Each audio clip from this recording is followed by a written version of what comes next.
নিউজিল্যান্ডে শ্বেতাঙ্গ সন্ত্রাসী হামলার ঘটনার পর যুক্তরাষ্ট্রে মুসলমানদের পাশে দাঁড়িয়েছে ইহুদি খ্রিস্টান সহ সব ধর্মের মানুষ। তারা দেশ জুড়ে ছড়িয়ে দিচ্ছেন সম্প্রীতির বার্তা। সোমবার নিউ ইয়র্কে বাংলাদেশিদের পরিচালিত মসজিদ জামাইকা মুসলিম সেন্টারে সমাবেশ করেন আন্তঃধর্মীয় নেতারা। নিউ ইয়র্ক থেকে আরও জানাচ্ছেন হাসানুজ্জামান সাকি।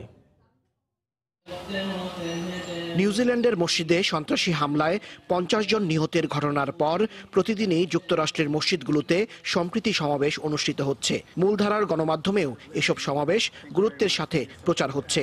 সোমবার নিউ ইয়র্কের জামাইকা মুসলিম সেন্টার মসজিদে আসেন সব ধর্মের নেতারা।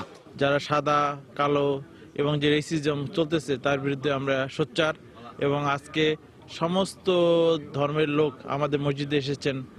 খ্রিস্টান, ইহুদি, বৌদ্ধ, হিন্দু এবং আমাদের সমস্ত লিডার এর বিরুদ্ধে সোচ্চার। ধর্মীয় নেতারা সহিংসতা বন্ধে সব ধর্মের মানুষের মধ্যে সচেতনতা বাড়ানোর তাগিদ দেন। এখানকার মুসলিম ভাই বোনদের সাথে আমরা একসাথে থাকি, তাদের উপর আমাদের বিশ্বাস রয়েছে, আমরা সহাবস্থানে বিশ্বাসী।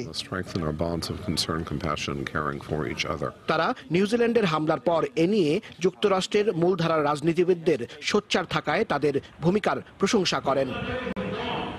নিউ ইয়র্ক শহরের অন্যতম বৃহৎ এই জামাইকা মুসলিম সেন্টার মসজিদটি পরিচালনা করেন বাংলাদেশিরা।